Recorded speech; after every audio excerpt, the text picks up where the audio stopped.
అండి, అందరికీ నమస్తే. Welcome to my channel. AP రాష్ట్ర వ్యాప్తంగా ఉన్నటువంటి మహిళలు ఎవరైతే ఉన్నారో వారందరికీ ఒక ముఖ్యమైన అప్డేట్ అయితే రావడం అయితే జరిగింది. ముందు వీడియోలో ఈ 1500 రూపాయల గురించి మాట్లాడుకున్నాం, కానీ దీనికి సంబంధించి ఒక బ్యాడ్ న్యూస్ అనేది రావడం అయితే జరిగింది.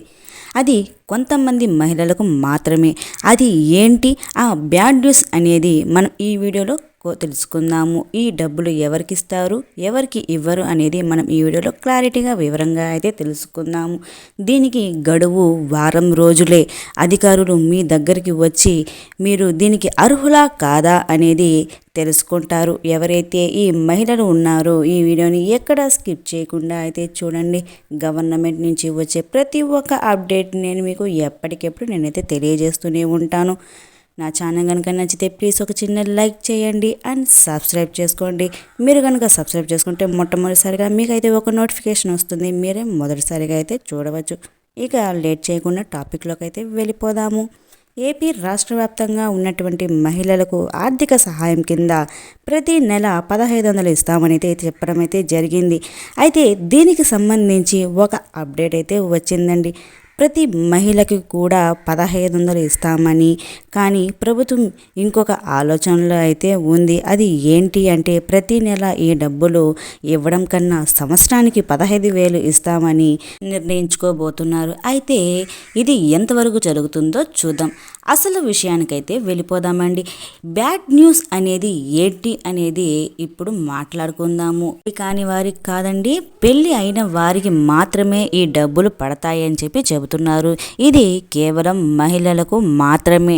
అయితే ఈ డబ్బులు ఎప్పుడు వేస్తారు అనేది మనం చూసుకుంటే ఈ అక్టోబర్ 2 గాంధీ జయంతి రోజు నుండి ఈ ప్రతి మహిళకి వారి వారి ఖాతాలో డబ్బులు అనేది వారి ఖాతాలో పడతాయి. దీనికి కావాల్సిన డాక్యుమెంట్స్ ఎలా అప్లై చేసుకోవాలి అనేది మనం ఇప్పుడు తెలుసుకుందాము. దీనికి సంబంధించి ఆధార్ కార్డు కంపల్సరీ అయితే ఉండాలి. తర్వాత ration card, caste income compulsory అయితే మీరు ఖచ్చితంగా పెట్టుకొని అయితే ఉండాలి.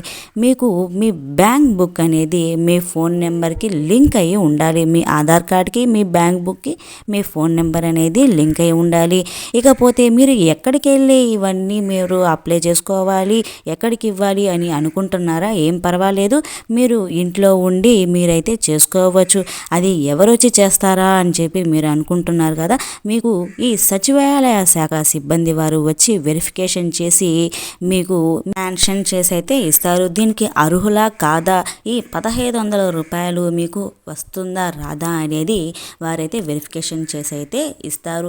ఇక చూసుకుంటే ఈ 18 సంవత్సరాలు నిండి పెళ్ళైన వారికి మాత్రమే ఈ 1500 రూపాయలు అనేది వస్తుంది. పెళ్లి కాకుండా ఈ 18 సంవత్సరాలు ఉంటుంది కదండి, వారికైతే ఈ డబ్బులు అనేది రాదు. 18 సంవత్సరాల నిండి పెళ్ళయి ఉంటుంది కదండి, వారికి మాత్రమే ఈ 1500 రూపాయలు అనేది వారి వారి అకౌంట్లో ప్రతి నెల అయితే పడడం అయితే జరుగుతుంది.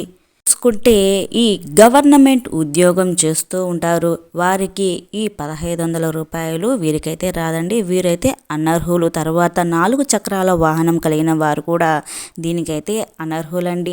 5 ఎకరాల మాగాని కలిగిన వారు ఎవరైతే ఉన్నారో దానికంటే తక్కువగా ఉంటే వీరికైతే ఈ 1500 రూపాయలు అనేది వీరికైతే వస్తుంది. ఎవరైతే మహిళలు 18 సంవత్సరాల నుండి 60 సంవత్సరాల లోపు కలిగిన పెళ్ళైన మహిళలు ఎవరైతే ఉన్నారో దీనికైతే అర్హులు. నా వీడియో కనుక నచ్చితే ప్లీజ్ ఒక చిన్న లైక్ చేయండి అండ్ సబ్స్క్రైబ్ చేసుకోండి.